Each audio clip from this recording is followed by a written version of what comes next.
morning, student. Welcome to online classes started by Little Flower Convent School, Katra Surendranagar, Basti.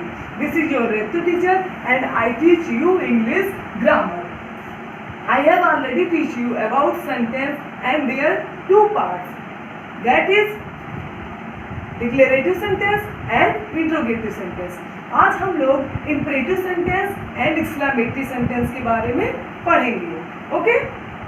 So let's start. Sentences that express command, make requests or give advice and end with a full stop are called imperative sentences. Again पढ़ते हैं हम लोग. Sentences that express command, make requests or give advice and end with a full stop are called imperative sentences. That is mean sentences वो वाक्य that express करना यानी दिखाना या प्रदर्शित करना. कमांड मीन्स जो सेंटेंसेस कमांड यानी आपके लिए आदेश, जिस वाक्यों में आदेश दिखाया जाता है, मेक रिक्वेस्ट एक निवेदन किया जाता है, और गिव एडवाइस मतलब सलाह दी जाती है. तो ऐसे सेंटेंस है जिसमें हमको कमांड यानी आज्ञा दी जाती है, हमसे निवेदन किया जाता है, या फिर एडवाइस यानी सलाह दी जाती है. ये हमारा क्या होता है, इंपरेटिव सेंटेंसेस होता है. बट एक इम्पॉर्टेंट चीज और है, and it with a full stop. हमेशा ये सेंटेंस फुल स्टॉप पर ही खत्म होता है. ओके, हमारा कमांड रहेगा, रिक्वेस्ट रहेगा और एडवाइस रहेगा सेंटेंस में, plus full stop at the last of the sentence. हमारा फुल स्टॉप रहेगा, वो हमारा इंपरेटिव सेंटेंस हो जाता है. Okay, you can see that. Be in school by 9 o'clock tomorrow. Be in school by 9 o'clock tomorrow. कल तुमको 9 बजे स्कूल में प्रस्तुत होना होगा. Okay, be in school by 9 o'clock tomorrow. कल यानी tomorrow मीन्स आने वाले कल में आपको स्कूल में 9 बजे प्रस्तुत होना होगा. Second example, please give me a pen. यहाँ पर जो आपका है be in school by 9 o'clock, ये कौन बोल रहा है? ये आपको जाहिर सी बात है कि आपको स्कूल के बारे में जो है, जो कोई बोल रहा है कि आपको स्कूल में 9 o'clock पहुंचना है, तो वो कमांड ही होगा.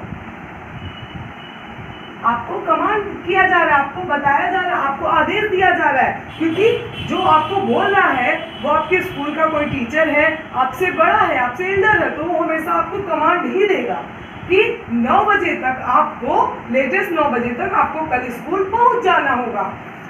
सेकेंड है, please give me a pen.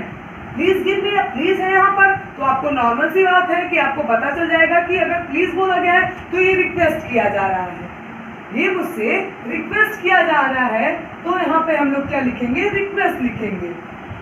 ये हमारा क्या हो जाएगा, रिक्वेस्ट हो जाएगा, क्योंकि यहाँ पे प्लीज लिखा है. यहाँ पे ना कोई प्लीज है और ना ही कोई और चीज है. यहाँ पे बोल रहा है कि आपको कल 9 बजे तक स्कूल पहुंचना ही पहुंचना है, तो ये कमांड है. Plus please give me a pen, मुझे एक पेन दो. यहाँ पे प्लीज लिखा है, मतलब ये रिक्वेस्ट किया जा रहा है. नेक्स्ट है, instead of watching TV all the time. Instead of watching TV all the time, you should spend some time outdoors. Means यहाँ पे आपको कमांड किया गया, यहाँ पे प्लीज लिखा गया, मतलब आपसे रिक्वेस्ट किया गया. ठीक. नेक्स्ट है, instead of watching TV all the time, you should spend some time outdoors. मतलब हमेशा टीवी देखने के अलावा तुमको कुछ समय बाहर भी गुजारना चाहिए. मतलब घर के बाहर जाइए, कुछ और चीजें देखिए, हमेशा होल टाइम आप टीवी ही मत देखते रहिए. ये एक क्या है, आपको एडवाइस दिया जा रहा है. क्या किया जा रहा है, एडवाइस दिया जा रहा है. ये सिंपल सी बात है कि हमेशा टीवी में मत घुसे रहिए, आप जाइए बाहर और टीवी के अलावा भी दुनिया बहुत बढ़िया दूसरी कुछ चीजें भी दे सकती हैं।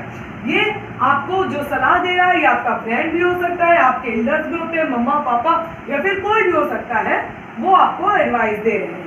ओके, या आई होप आप इस इंपरेटिव सेंटेंस को अच्छी तरीके से समझ गए होंगे। नेक्स्ट आपका है सेंटेंसेस। कौन सा सेंटेंस है ये? हमारा इस्लामेट्री सेंटेंसेस है। Okay, sentences that express, sentences that express strong feeling, sentences that express strong feeling. Strong feeling मतलब आपको पता है जिसकी हम लोगों को पहले से कुछ पता नहीं होता है, हमारे मुंह से सडन कोई चीजें निकलती हैं।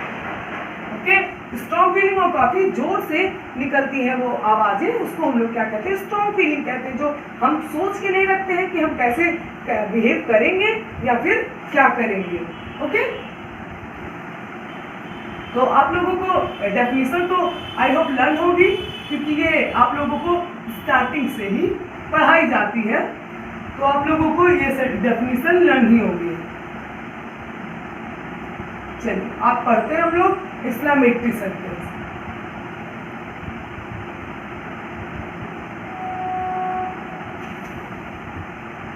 चलिए नेक्स्ट है हमारा sentences that express strong feeling and end with an exclamation mark are called exclamatory sentences.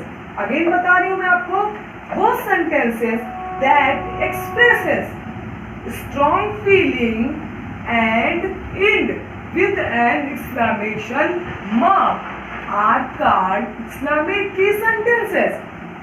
मैंने बताया वो sentences जिसमें एक्सप्रेस होता है, क्या एक्सप्रेस होता है? एक स्ट्रॉन्ग फीलिंग। एक स्ट्रॉन्ग फीलिंग मतलब एक सडन और अचानक एक बहुत तेज वाली फीलिंग, काफी तेज फीलिंग आपको पता चलती है, जैसे कोई जीत गया, तो ये फीलिंग जो आप पहले से सोच के नहीं रखते हैं। And end with an exclamation mark, और एक्सक्लेमेशन मार्क मैंने आपको अपने फर्स्ट वीडियो में बताया है, जिसमें मैंने बताया एक्सक्लेमेशन मार्क, क्वेश्चन मार्क और फुल स्टॉप, इन तीनों चीजों के बारे में बताया है। तो मैंने बताया कि strong feeling and end with an exclamation mark, exclamation mark हमारा उसमें रहता है आर कॉल्ड एक्सक्लेमेटरी सेंटेंसेस। उसको हम लोग क्या कहते हैं? एक्सक्लेमेटरी सेंटेंसेस कहते हैं। मैंने आपको बताया था कि हमेशा स्ट्रॉन्ग फीलिंग जिसको हम सोच के नहीं रखते हैं, वो हमारा क्या होता है? एक एक्सक्लेमेशन सेंटेंस होता है जो हमारे मुंह से सडन निकल जाता है। For example, what a brave soldier, soldier he is. Next है आपका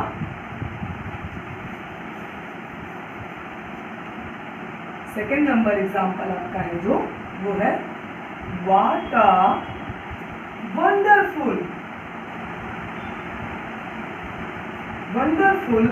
sight the hill slopes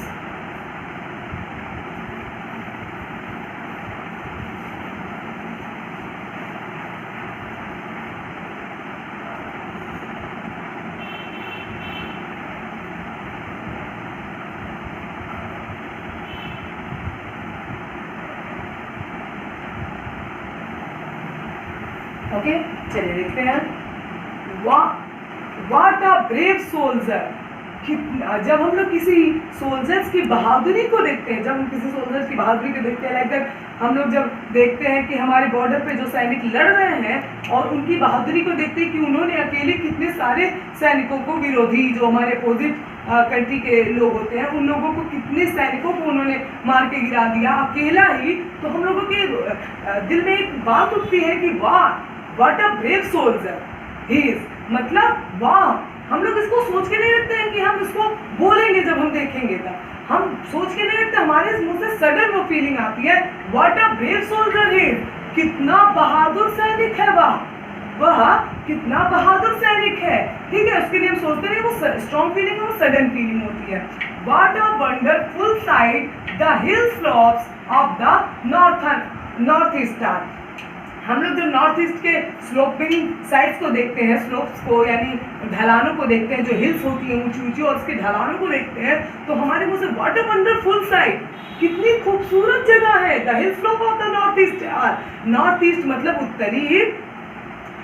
उत्तरी पूर्वी जो हिल स्लोप्स है यानी पहाड़ियां हैं, पहाड़ियों की जो ढलानें हैं वो कितनी खूबसूरत है। हमारे मुंह से वो सडन फीलिंग आती है, वो स्ट्रॉन्ग फीलिंग आती है, और वहां पर हमारा क्या होता है, एक एक्सक्लेमेशन मार्क लग जाता है, और ये हमारा क्या हो जाता है, एक्सक्लेमेटरी सेंटेंस हो जाता है। Your first chapter is finished. Thank you, have a nice day, we will meet tomorrow, continue.